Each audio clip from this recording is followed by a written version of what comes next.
Welcome back to the last daily rundown of the week with me, Dan Morfitt. Thank you for keeping it Channel 7. Stephen Armstrong and Andrew Greaves are here. Are you ready for more of the stories of the day? Very much so. I'm ready to rumble. Wow. Yeah. Watch us wreck the mic. Psych. Tech companies have been told that funding from Europe has been put on hold in the wake of the Brexit vote. Most companies rely on the funding from the EU. An email warning about the funding freeze was sent to a large group of stakeholders by Coast to Capital, a group that allocates European funding around the southeast of England. The Treasury has insisted that there actually is no freeze at all. However, the BBC has reported that government departments are waiting for an official announcement before signing new deals. So is this another example of the brilliant Brexit fallout? Well, it's an example of potential Brexit fallout.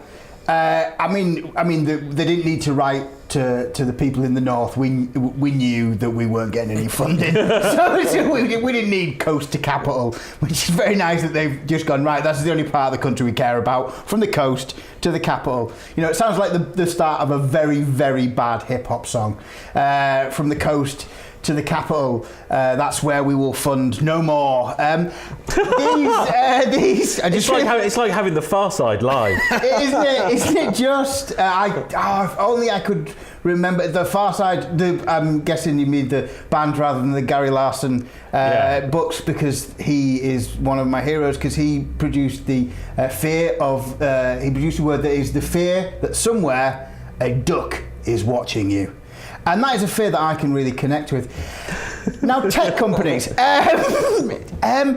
Yeah, we kind of saw this. We kind of thought this might be coming.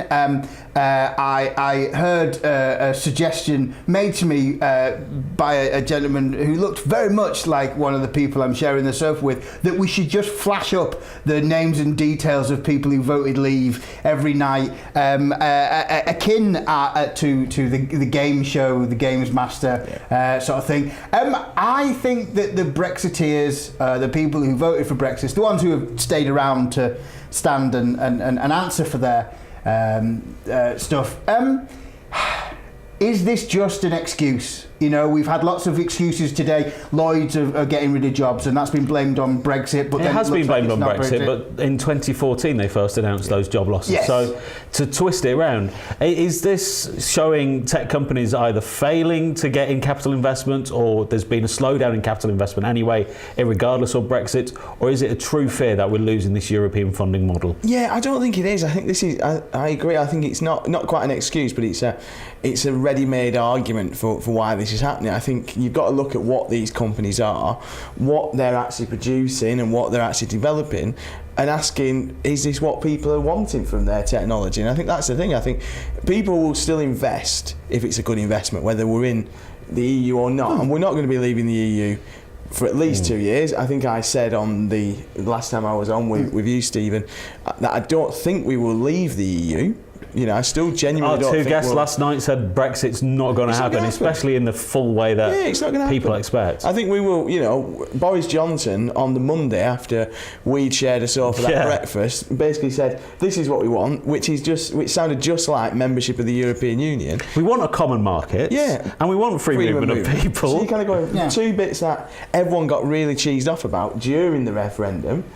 So you actually want. So again, Brexit's not going to happen. So you think bad investment's a bad investment. I think people are just waking up to the fact that actually this is a good excuse to start going, is this really worth investing in? So it's a good excuse for some incompetent managers just to go, how do I blame a downturn in profits? How do I blame a downturn in productivity?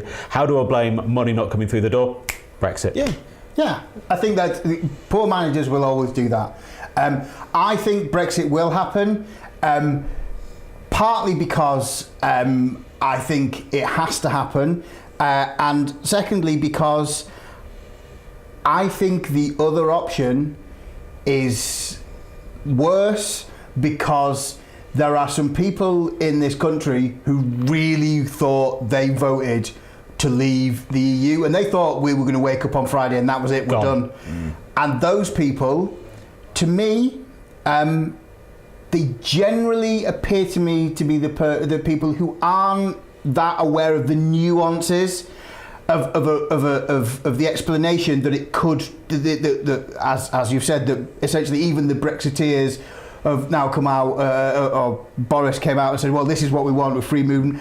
I just think if we don't, then the people with less language and more fists will rise up, and they will have to do it, because I think that there will be a public swell, and if we don't do it, there will be an even worse reaction. Now, in that time while we're waiting for this, like you say, there are millions of incompetent managers across the country who are just looking for reasons. I work in an industry where I work with the public to make them aware of scams and people who are trying to kind of scam them out of money. Within 2 days of the Brexit vote, I was hearing people telling me that they had had these scams trying to tempt them. We'd given them the information to battle it. They battled this, and the scammers were then saying, oh, no, it's because we voted to leave. The weird thing about Brexit, June the 23rd was supposed to be this day where we had an absolute yes or a no. And it was going to answer all the questions that had been around for at least 30 years. And it's actually created more questions and left more answers floating about in the ether than ever before. And it's not going to be the last time we use the B word on this show. So that's Brexit, by the way. So we'll keep you updated on that. But we all think it's just an excuse at the moment. Definitely. Yes. Right, let's go on to our last story for now. The Organisation for Economic Cooperation and Development has found that there are divisions in how young people use digital technology. The reports found that whilst young people spend similar amounts of time online, there are strong digital divisions in how they spend that time. For example, richer youngsters were much more likely to use the internet for learning. The study argues that even with equal access to technology, a strong social divide still exists.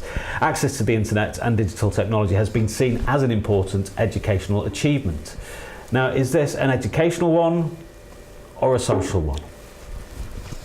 This is a strange one, I think, 'cause I was kind of wondering whether it would be the other way around, whether it would be the rich kids that spend more time on the games and everything else. So I'm a little bit flummoxed by this one, if I'm honest, because young people will use online and social and things like that for different things. Now, I don't necessarily think it's a bad thing. I think the worst thing about it is the fact that they're spending so much time doing it.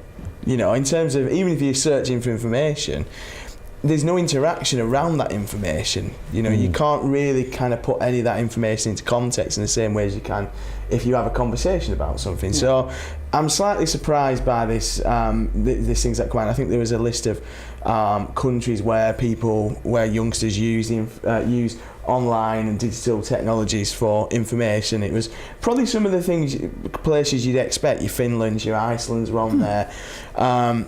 Which probably socially are more driven towards more serious online consumption than just escapism, you know, playing your FIFA, playing your games. Netflix and chill. Netflix and chill, of course, which is a big favourite amongst the kids of today. See, I think until recently I thought that was just I didn't know that was a euphemism for anything. Oh, Netflix and chill means watching a film and then... and then chilling, Yeah, I did not know that. I too am flummoxed. Colour me flummoxed. I read this article looking for a way that I could get in to go, no, and they didn't give me enough information. Is it a percentage? I mean, which is ironic because you read it on the internet. Yeah, which is quite cool. Yeah, on my phone that I stole off a lower working class child. We've got the border agency outside, and no, Greater Manchester Police have just come back. That's okay. I mean, we're very Prison familiar. reform, that's what it is. We've actually got the paddy wagon outside, ready to take you all away. Well, yes, I don't understand, because I don't understand a lot of things. I don't understand why.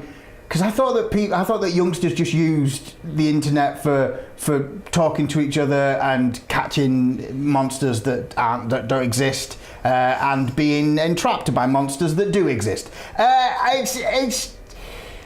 I'm looking for a reason to explain this because I read it and I just don't believe it. Whether it's, you know, richer young kids spend more time on the internet, so the percentage is less effective, whereas youngsters, if they spend an hour on the internet and an hour of it is gaming, whereas a more affluent child spends 4 hours on the internet and spends 2 hours on games. It is weird though how this democratising process that is the internet, this leveller of all men, is actually creating a new social divide, and the rich are just using it and getting richer and using it to better themselves, and lower class people are using the internet just for it's a weird conclusion for them to come to. I mean, what is the internet there for? I mean, this might be getting quite deep, but is it there for information, or is it there for entertainment? And is one a better use of time than the other? You know, if you're using it for entertainment during school hours, for instance, then you could argue that it is being used in the wrong way. But you know, there's all these arguments over games and things like that. What I want to know is kind of this institute, this organisation, which sounds like a cracking place to have a Christmas do, by the way. Yeah. Are we saying it's wrong to spend time on games if it's escapism and it is just an hour a day? Yeah. Or is it more wrong, like you said, to spend 4 hours a day on the internet, 2 of which are gaming, 2 of which are searching for information? And if you're always learning on the internet, say, and looking at how-to videos, then you're not going outside and learning with people. Yeah. And it's going to be one of those weird ones, I think, that's going to grow and grow and grow, because, you know, I think we're all of the generation that got the internet when it was dial-up and it was slow, and it was post all of our years in libraries and having to go into stacks. Kids nowadays, they don't know they've got it so good. No. Most of them have never been in a library. No. But maybe we should take the internet off the children. There's the next generation. I see 3-year-olds going up to TVs and touching them. Yeah. And it's the most bizarre leap of technology and how we use it that I've ever seen. So, there's going to be another generation of kids coming up soon that might be wired in person. Come back permanently. Bring back the days when 5-year-olds used to post bits of toast into a Betamax video player. Glory days. I know. And white dog poo. I don't know, just bring back things that aren't here anymore. Spangles, Peter Kay, isn't it? Now, that's all we have time for in this part of the show. In a bit, Andrew and Stephen get their something to say, but next we welcome back to the Blue Bunket a man called Magical Craig. Prepare to see some real magic before your very eyes. He's not even called Craig. That's the magic. You're watching the Daily Rundown on Channel 7, and we'll be back in a bit.